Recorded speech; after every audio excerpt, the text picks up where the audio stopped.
This week on Quality Digest Live, we'll find out how to turn audits into improvements. Plus, how the Baldrige criteria is helping U.S. manufacturers prepare for the future. That and more when we come back.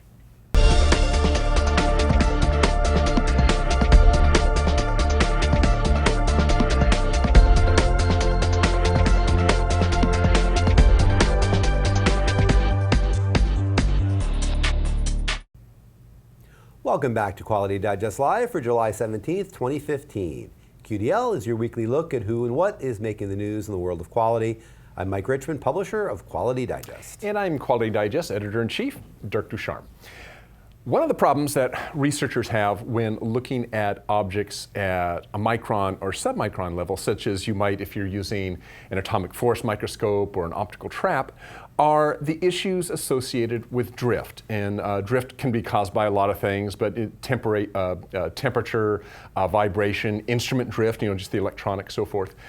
So if you're trying to look at molecules or DNA pairs or proteins, or let's say now nanomachines, and trying to look at these in near real time over a long period of time, it's almost impossible. And I'm talking about keeping, let's say in this case, an atomic force microscope focused, as it were, on an area just a few microns square, and to keep looking at that area over a very long period of time. And that's the problem. Well, GILA researchers have designed a microscope instrument. I believe it's more of an attachment or of an addition to, let's say, an atomic force microscope that is so stable that it can accurately measure the 3D movement of individual molecules over hours. Currently, these types of measurements are measured in seconds. So they can actually track something as small as a molecule and track it for several hours at a time. So with these longer observation times, researchers can see more successive steps of things like molecular motors, which are the biochemical processes that are responsible for things like moving molecules around on the interior of a cell or copying DNA into RNA, that sort of thing. So the new GILA instrument can also aid in measuring individual proteins as they fold into specific positions. And this is really critical. Something that scientists really are keen to be able to do is watch proteins fold, because this folding action says a lot about what's actually going on in our bodies. So until now, researchers had difficulty detecting more than, let's say, if we're talking DNA replication, more than a few individual one base pair steps in succession before instrumental drift would blur the signal, and that'd be it. We're talking a few seconds. The issue is that the instrument has to be stable to get this within about 1/10 of a nanometer. That's an angstrom, which is about the diameter of a hydrogen atom. That's how stable these have to be. So with GILA's instrument, if you take this and you couple it, the GILA measurement platform to an AFM or an optical trap, they can now reliably achieve this 1/10 of a nanometer stability for up to 100 seconds at a time, and they can do it over and over again for extended periods. So the GILA team was able to operate the system for up to 28 hours straight. Researchers say that the instruments could be useful well beyond biology, chemistry, biochemistry, and biophysics, and they're hoping perhaps in manufacturing, excuse me, as I said at the top there, things like nano manufacturing, where it's really important now to be able to see what nanostructures are doing and how they're working in near real time. So this is really fascinating. I mean, something that's stable to within an atom. Yeah, and essentially. Essentially. It's like, that's really small. Well, so I mean, best technology before this was a few seconds, you're saying. And now it's over a day. They can 28 hours was what you said there. Exactly. GILA had already made modifications to an atomic force microscope that gave them this extra stability, which we're talking in seconds, and that was a huge improvement. But this now, they basically kept refining the same instrument, and now have been able to get these stabilities that last 100 seconds at a time, but repeatable. And so the 100 seconds, then 100 seconds, 100 seconds, and up to 28 hours. So yeah, I mean, and basically what they're doing just is they're detecting movement in the instrumentation and then compensating for it. So I mean, it's not like they've gotten rid of the drift, it's that they're detecting the drift and compensating for it and keeping everything within The field of view. Within the field of view and within focus, these are actually scanning. These are actually scanning machines. They're not like an optical microscope where you're looking at something. They're actually scanning, but still they can drift out of range. Wow. So yeah, it's pretty amazing stuff. Yeah, it's the peripheries of industry really, but yeah, it's really fascinating. Yeah, stuff. I know. It's cool story there. All right, well, thanks, Dirk.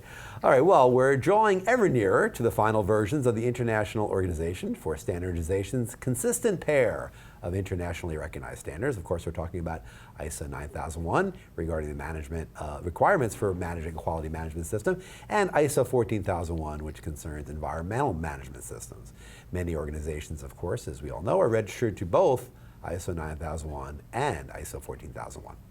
In fact, two news items that we ran earlier this week in Quality Digest Daily, both from ISO, point out just how consistent these standards are in relation to one another, most of all when it comes to timing. According to the stories, ISO 9001 and ISO 14001 have now both moved into the final draft international standard stage of their development, FDIS. That means that member nations now have less than 2 months to consult and then vote on whether to approve the standards. The voting deadline is September 2nd for ISO 14001 and September 9th for ISO 9001. So that's what I'm saying when they say consistent. Right. The development of these has been in lockstep the whole way through, and now we're entering FDIS. We're going to be approved essentially, assuming that all goes according to Hoyle. It's going to be approved 1 week apart from one another. September 2nd for ISO 14001, September 9th for ISO 9001. Pretty interesting. So after that, likely at some point in the fourth quarter of this year, ISO 9001 2015 and ISO 14001 2015 will be officially recognized and published international standards. To obtain a copy of the final draft international standards for ISO 9001 and or 14001, contact your national member body. And of course, here in the United States, that member body is ANSI, the American National Standards Institute, and you can find ANSI online at www.ansi.org. So check it out. That's right. Okay. Interesting. We had an article this week from LNS researcher Rob Harrison, and it caught my eye. The article was turning audits into improvements, and it looked at how EQMS software, enterprise quality management software, can help you take advantage of data captured during audits and other events. But I don't really want to get into or talk about EQMS software, as valuable as that can be. What really caught my eye is simply the value of the information that is captured within your company. Now, whether that data is captured into an EQMS software, on paper and pencil, or an Excel spreadsheet, it doesn't matter. The data is still captured, and it's up to you to decide what to do with it. The technology, whatever that technology is, even if it's no technology, it's just a tool. So as Harrison put it, streamlined processes, systems, and technology are important. But without the right people and a quality-driven culture, tangible, ongoing improvement is difficult to sustain. And he looks at a couple of areas where data, and he speaks specifically of audit data, can be leveraged if people just make the effort to do so. And as I said, one of these was audit findings and analysis. So if you look at an audit, whether it's an ISO 9001 audit or a supplier audit or some other type of audit, every audit finding and observation has value. This is feedback, right? Unfortunately, says Harrison, 2/3 of organizations fail to take true advantage of audit findings. All too often, they're documented, discussed in closed meetings, addressed, or maybe not, and then preserved for posterity in a hard copy report or electronic document somewhere on your server, somewhere. And that's it. And I think this is because too often people simply look at audits as policing. They don't look at audits as a teaching or a learnable event. It's almost as if they're thinking, we're going to get through this and then get on with the rest of our life. So the audit happens, everybody does their thing, audit findings are addressed, the auditor leaves, and now we return you to our original programming, right? Everything just goes back to normal, too often. So this is as much an issue with a company's culture as it is with the auditor's approach, in my opinion. I mean, the company should perpetuate an attitude amongst its employees that we are about to gain some awesome outside perspective on our process, and we are going to be able to use that data to improve, to make ourselves better. Auditors should be pitching that same idea. I am not here to put the screws to you. I'm not the auditing police. I am here to show you how to improve your systems by pointing out the discrepancies.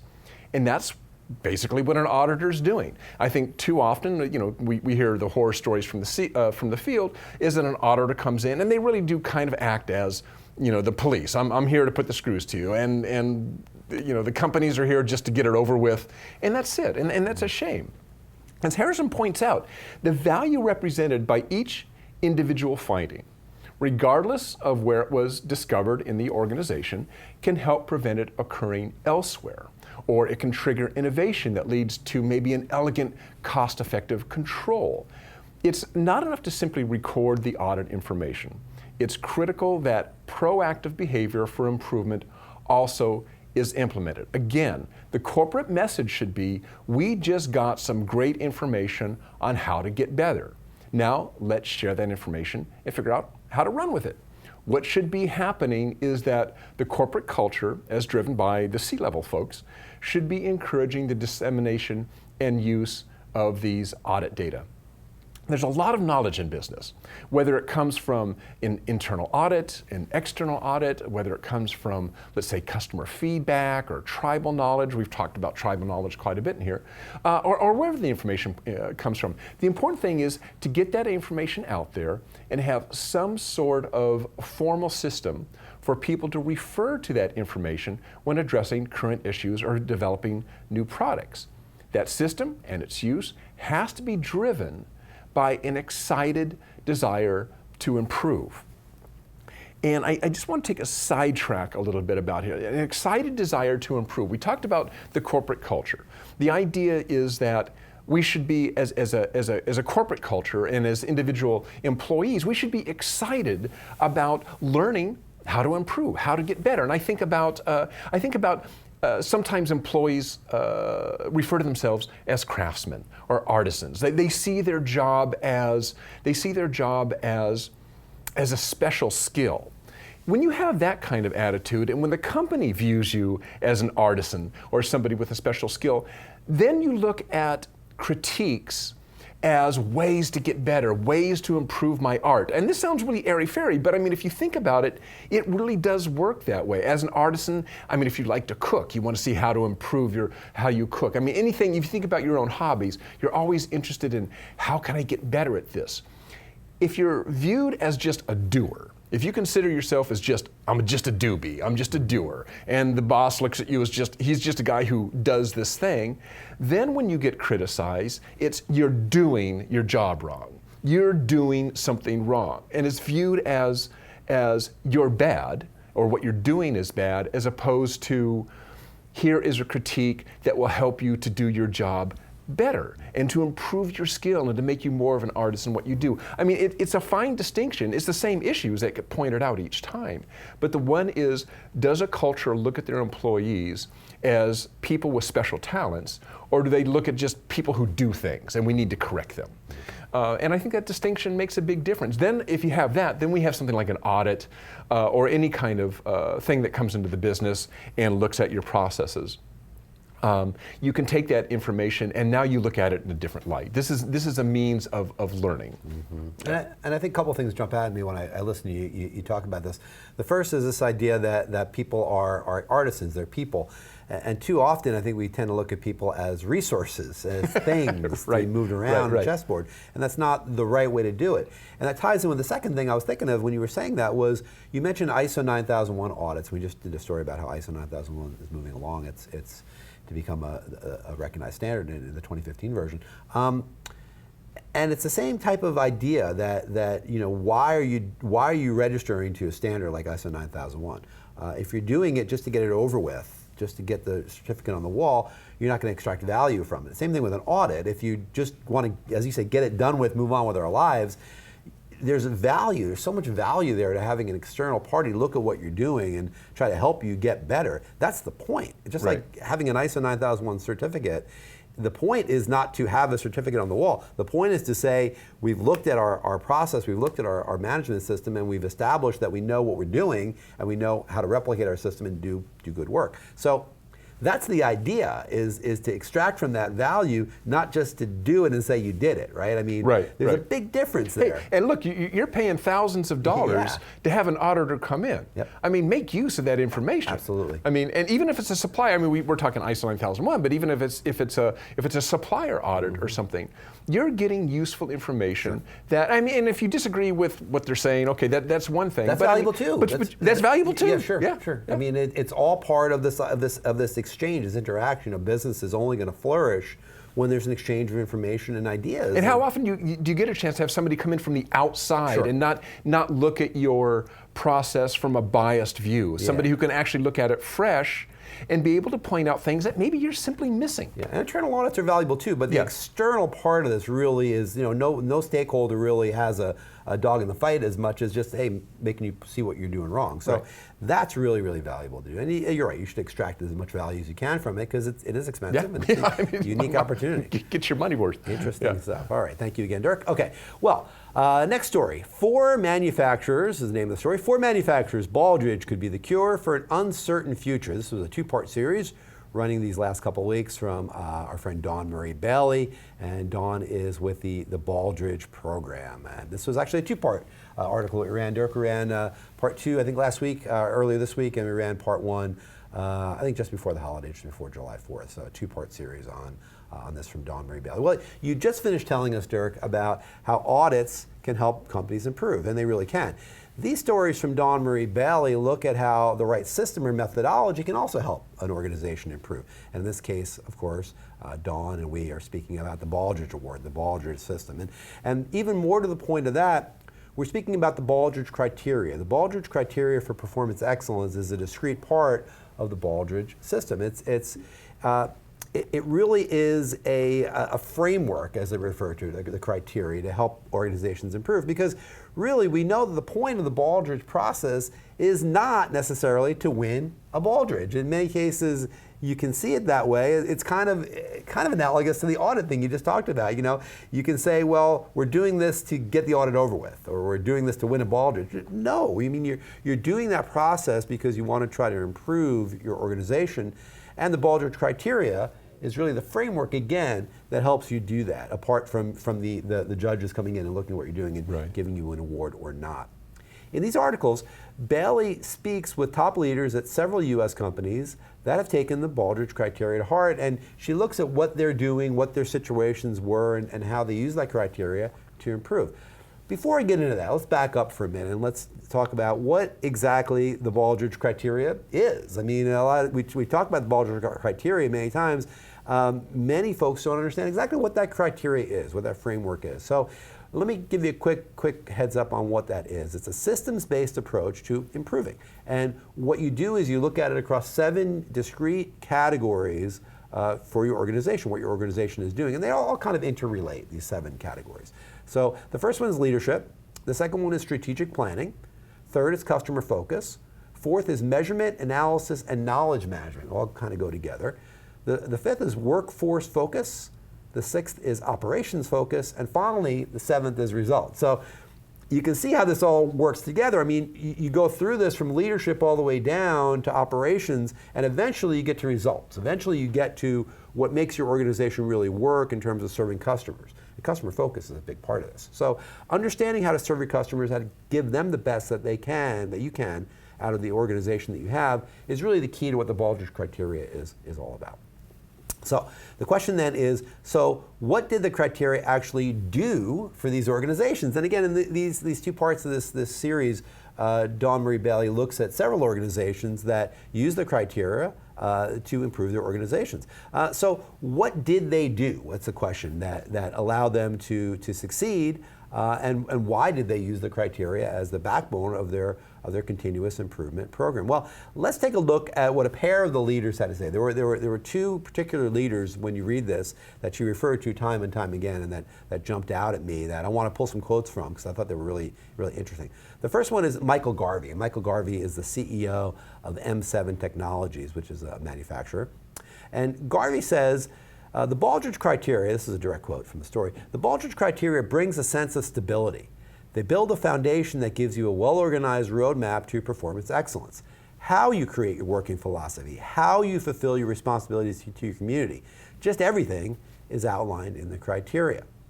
The next one that Dawn refers to in this piece, and she quotes extensively from, is a gentleman by the name of Robert Dufresne of Dufresne Manufacturing, another manufacturer, of course. What Robert Dufresne says is, what Baldrige gave us was the alignment, that all these ideas coming from the employees are now going to be linked to our balanced scorecard. The Baldrige framework helped us align our processes into 4 key systems. We realized that they weren't aligned, that they weren't always matching up with the balanced scorecard. The alignment we've gotten from the criteria has had a real critical and positive effect on our organization, says Robert Dufresne of Dufresne Manufacturing. So what you can see from these 2 quotes, and if you read both parts of the article, which I recommend you do, again, the link's right below the player page down there for both of them, is you'll see that these companies that really succeeded with the Baldrige program and the Baldrige criteria were able to use it as kind of a cultural shorthand. They spoke in that same language. They looked at what they were doing, and they aligned all those things with the 7 pieces that were in the Baldrige criteria. And they were able to wrap around a lot of the things they already had, a lot of legacy systems wrapped into that, things like using a balanced scorecard. Well, they really weren't aligned with what impacted what the results in the balanced scorecard were. Those results kind of got up on the balanced scorecard, and they were like, well, we're off, we didn't quite meet that. But the criteria allowed them to see why. It allowed them to connect the dots with all those things, from leadership down to customer focus and through results, to understand how they could improve, really. And they didn't have that before. And this is what really is the magic of not only the Baldrige, to be quite frank. I mean, really any singular framework that you use in your organization that allows you to align what you're doing, and if you could bring it to your suppliers, even better, is really going to help you improve, because you're going to have that framework to deal with. I will say, though, that one thing that really, I think, distinguishes the Baldrige from other programs is the fact that it really does involve the culture of the company. I mean, we've interviewed Baldrige applicants, and we've interviewed Baldrige winners over the years, and that's one of the main things that comes out is, in order to even get going down the road on the Baldrige, it really involves aligning your corporate culture with those 7 elements of the Baldrige. It's not like ISO, where your culture can be all over the place, but you still got certain things you need to get done because it's somewhat mechanical. For some people would disagree with that, but in a sense, it's somewhat mechanical. The Baldrige really is oriented toward culture and towards the whole management being in the middle of everything and working with everything, and from the top down and bottom up. The whole culture is involved in that. In order to even get to the point where you're going to get an examiner to come out. And look at it. Yeah, I mean, I think that's a good point. I mean, people we've talked to who have won the Baldrige and have had great success with it have told us it really starts with a deep level of introspection. You start by, you look at this criteria and you start thinking about what you're doing. Well, it's like, how do we really align our strategy and our leadership with what customers need? You start looking at how that all kind of flows down, and you start to see, well, gosh, this can really help us from soup to nuts. It can really help us do everything we need to do to ultimately have the results that we want to get. That's really important. I think you're right. Culturally, the Baldrige is an excellent fit for a lot of companies, and read the article, because Dawn had some really good examples in there. But one of the people she talked to talked very explicitly about the recession of 6 years ago, 7 years ago, saying, we were really going under, and we needed something like the Baldrige to help us really align with what we needed to do and to improve. And without that, that company probably wouldn't be here today. So, yeah, the Baldrige is a cultural imperative, especially if you're struggling. But even if you're succeeding, it's a really great backbone. The framework, the criteria is a great backbone to look at what you're doing and look at where you want to go. Yep. Yeah, good stuff. All right, well, we've all heard about big data. That's right. Well, this next story isn't about big data. It's about small data. Something that seems to be little data forgotten. But actually, small data is really important in healthcare, according to Thomas Pruitt, Jr. in his article, Small Data Are Key to Healthcare. Pruitt begins with this quote: "Big data seem to be all the rage in healthcare, but from the perspective of a frontline clinician, they miss the mark. The clinical enterprise is the realm of small data. That's because small data are directly related to patient care. And some examples of small data in healthcare that Pruitt gives include missed clinic appointments, allergic reactions to drugs, the timeliness of blood cultures for septic patients. This is the type of data that you need to spot and fix potential problems or risks to patients. It's very patient or clinic specific. Big data isn't. Big data is aggregated across an entire state or across an entire country. These data are typically stored, the small data, as we say, is typically stored in electronic medical records, paper charts, pharmacy systems, and so forth. And because these small data are local, clinicians can have better access to the information that they need, which means they might be more inclined to use it. As Pruitt points out, doctors tend to believe their own data more than data from government sources. He also points out that locally managed data should actually be more accurate. And I'm thinking what he means by that, because he doesn't go into a lot of details, but I think what he means is it's more relevant to your patient population. One problem with large aggregated data is, number one, it's not specific. It's not very specific.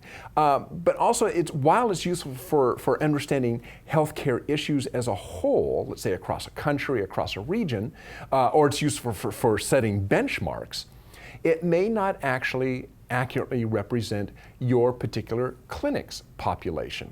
So that the kind of information you get from small data are going to be those things that are going to be specific to your patients or your clinic's patients, or maybe even your city, a small region. This is going to make a lot more sense than large data is. Small data are essential for bottom-up healthcare reform, writes Pruitt. Actually, bottom-up healthcare reform is something Pruitt talks about a lot.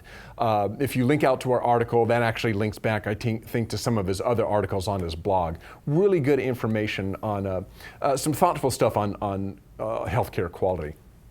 So what Pruitt says is that healthcare providers and patients have to work together to improve quality and reduce the cost of care at the clinical level. And that's what he means by bottom up. It's not just top down. It's not just, the Affordable Care Act or Medicare or anything else. It's not just top down.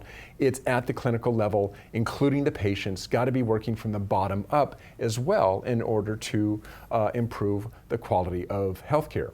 Frontline workers in particular need actionable data in order to improve. And it's this constant flow of small data to these frontline clinicians that is going to make healthcare reform work, according to Pruitt. Yeah. So interesting stuff. You don't hear a lot about that. About the doctors and the patients have got to drive healthcare reform. It can't be driven down onto them. To a certain extent, you can put frameworks in place, so on and so forth. But in the end, as with any endeavor, manufacturing, most of your improvement is going to come from the bottom up. Yeah, people are involved, and they get involved in the process, and they need data in order to do that. Yeah, and small data. That's an interesting concept. This idea of small data. We forget all about the small data. Well, sure, but I mean, it's all granular, right? I mean, really granularity. I mean, that's really what big data is about. Is not just throwing all this data out there, but to be able to achieve the granularity of the precision of the data that you need, and that really is small data. And in healthcare, I think it's more important probably than anywhere else, but it is important in manufacturing and other sectors too. So it's good. Good stuff by Thomas Pruitt. New author for us, I believe. Yes. We've had find his blog. A good blog. Yeah, good blog there. Good stuff. All right. Well, we haven't done a tweet of the week in recent shows. We know that you've all been waiting and wishing that we'd get back to doing it. So today, here you go. And this is a good one. Dirk, you like this one. I like this one. This one comes from Twitter user Rick Broody. And we've had Rick on before, tweeting for us, who tweets, "If at first you do succeed, try to hide your astonishment, Dirk." That works for me. That's never happened to me, actually. I wasn't expecting that. It's never. It maybe never happened to you either. I never actually achieved anything like that in the first shot, so I actually don't know how I'd react, but take the rest of the day off. I guess. Yeah. So Rick, thank you for that preview. I now know maybe what I would do. I'd be astonished. So Yep. for more great tweets on management, quality, methodologies, and astonishing successes, be sure to find us on Twitter. You know where, Quality Digest. That's it. Okay, well, that's the end of today's show. Thanks to all of you for joining us. Have an awesome weekend. Yeah, well, next week, you and I, Dirk, are going to be at CMSC in Hollywood, Florida. Oh, that's true. Hollywood, That's Florida. right. I That's have to right. keep on saying Florida. So we'll be there. And next week, Dirk, you're on the show by yourself because I'm on vacation, but we will be bringing you some clips from the show, so you'll be able to see what CMSC was all about. So make sure you tune in for that if you're interested in coordinate metrology. There you go. So yeah, all have a great weekend. We'll see you next week. So long. Bye.